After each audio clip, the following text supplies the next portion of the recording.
अच्छा, अभी हम डिस्कस करने जा रहे हैं अपर लिम्ब फ्रैक्चर्स के बारे में जो जो मोस्ट इम्पोर्टेंट है, जो हाई यील्ड है और जो फ्रैक्चर्स के दौरान जो नर्व्स इंजरी होती है उसको हम डिस्कस करेंगे, ठीक है?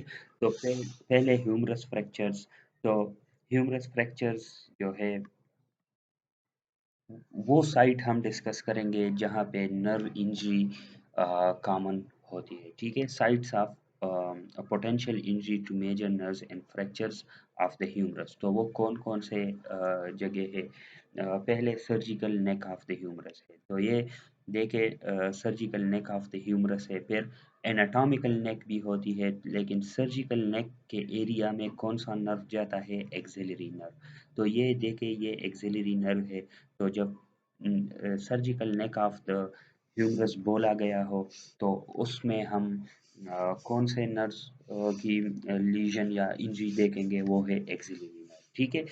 और उसके साथ पोस्टीरियर ह्यूमरल सर्कमफ्लेक्स आर्टरी भी होती है, तो उसकी भी रप्चर हो सकती है, ठीक है? तो एक्सिलरी नर्व और posterior humeral circumflex artery at the surgical neck of the humerus, ठीक है? Surgical neck. फिर एनाटॉमिकल नेक में अगर पूछा गया हो तो वो है रेडियल नर्व, ठीक है?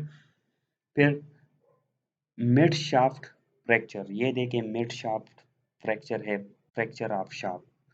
तो इसमें कौन-सी posteriorly at the mid shaft of the humerus posteriorly एक मतलब कैनाल कहो तो उसमें कौन-सा डेल्टाइड ट्यूबरोसिटी उसमें होती है। डेल्टाइड ट्यूबरोसिटी में कौन-सा नर्व जाता है? वो है रेडियल नर्व।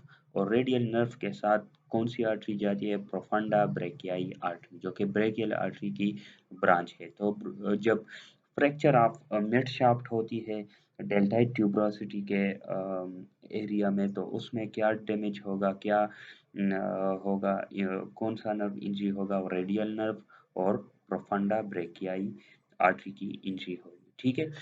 अभी सुप्राकंडाइलर रीजन की तरफ आते हैं जो कि ये है। तो सुप्राकंडाइलर रीजन के साथ जो नर्व जाती है वो है मीडियन नर्व और उसके साथ एक आर्टरी भी होती है ब्रेकियल आर्टरी, ठीक है? तो brachial artery and median nerve की इंजरी कहाँ पे होगी? सुप्राकंडाइलर फ्रैक्चर्स में होगी। ये है सुप्राकंडाइलर फ्रैक्चर। फिर मीडियल एपिकंडाइल की फ्रैक्चर जब होगी तो कौन सा नर्व डैमेज होगा? वो है अल्नर नर्व, ठीक है? तो ये थी फ्रैक्चर ऑफ ह्यूमरस। तो चले आगे जाते हैं फ्रैक्चर ऑफ डिस्टल रेडियस। अभी देखें यहाँ पे दो पिक्चर दिखाई गई है, एक ये है और दूसरा नीचे है। Flexion fracture of the radius, एक flexion fracture of the radius है जिसको स्मिथ्स फ्रैक्चर भी बोलते हैं, और एक है extension fracture of the radius जिसको कोलीज फ्रैक्चर भी बोलते हैं, ठीक है? तो चले पहले हम स्मिथ्स फ्रैक्चर को या fracture of the radius discuss करते हैं। Smith's fracture results from a fall और a blow on the dorsal aspect of the flex wrist. Flex wrist की जब डॉर्सल एस्पेक्ट की मतलब हो जाती है, फॉल हो जाती है या ब्लो उस साइड पे होती है, तो वो स्मिथ्स फ्रैक्चर को काज करती है and produces A ventral angulation of the wrist.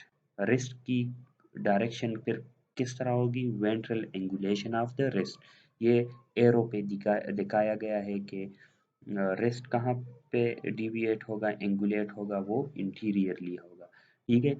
The distal fragment of the radius is interiorly displaced, ठीक है? इंटीरियरली ये डिस्टल फ्रेगमेंट है तो वो इंटीरियरली डिस्प्लेस होगा, ठीक है?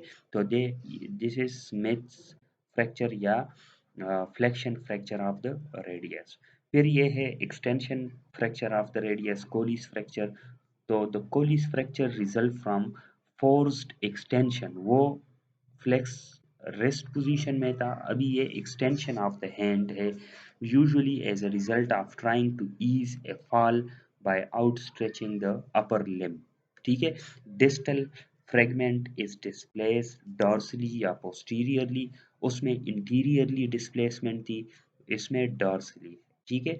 तो this is called distal fragment posteriorly displaced हुआ, तो this is called Diner fork deformity, और ये कोलिस फ्रैक्चर में होता है, ठीक है। often the ulnar styloid process is avulsed, ठीक है, उस इसकी वजह से, कोलिस फ्रैक्चर की वजह से। फिर स्केफाइड फ्रैक्चर, स्केफाइड एक कार्पल बोन्स में जो मोस्ट प्रॉक्सिमल रो है और उसमें मोस्ट लेटरल जो बोन है वो है स्केफाइड बोन, और ये आपको दिखाया गया है स्केफाइड बोन। स्केफाइड फ्रैक्चर भी मोस्ट कॉमन है, occur as a result of fall onto the palm when the hand is abducted, जब हैंड abducted होगा और तो ये scaphoid fracture. Pain occurs primarily on the lateral side of the wrist, क्योंकि ये rest laterally lateral side पे ये bone होता है, specially during rest extension and abduction. तो रेस्ट एक्सटेंशन और एबडक्शन जब हम करते हैं तो पेन होगा और लेटरल साइड पे होगा पेन। स्केफाइड फ्रैक्चर में, स्केफाइड फ्रैक्चर में not show on X-ray films to for 2 to 3 weeks, तो 2 to 3 weeks के तक एक्सरे पे हम ये नहीं देख सकते, but a deep tenderness will be present in the anatomical snuff box. ये एनाटॉमिकल स्नब बक्स है, इसको भी हम डिस्कस करेंगे। एनाटॉमिकल स्नब बक्स की फ्लोर को ये बनाता है scaphoid bone. Scaphoid bone is in the floor of the anatomical snuff box, और उसमें रेडियल आर्टरी भी गुजरती है, ठीक है। तो रेडियल आर्टरी भी स्केफाइड फ्रैक्चर्स में रप्चर हो सकता है, ठीक है, और उसकी वजह से एवास्कुलर नेक्रोसिस हो सकता है, ठीक है, एवास्कुलर नेक्रोसिस। तो स्केफाइड फ्रैक्चर में क्या होगा, deep tenderness in the anatomical snuff box होगा, और 2 to 3 weeks तक हम स्केफाइड फ्रैक्चर को नहीं देख सकते एक्सरे फिल्म पे, ठीक है। तो फिर है boxers fracture.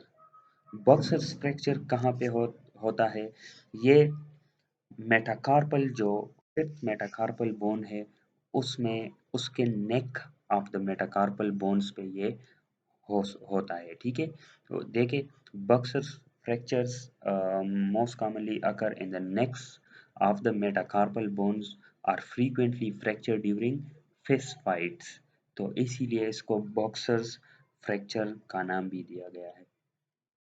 Typically, fractured second and third metacarpals are seen in professional boxers, and fractured fifth and sometimes fourth metacarpals are seen in unskilled fighters, ठीक है। अनस्किल्ड फाइटर में फिफ्थ मेटाकार्पल्स मोस्टली इन्वॉल्व होता है, और professional boxers में second and third metacarpals, और नेक of the metacarpal bones पे ये होता है।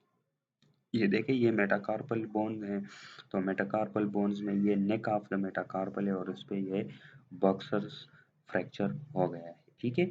तो ये थी हमारी सारी जो main high yield fractures of the upper limb है।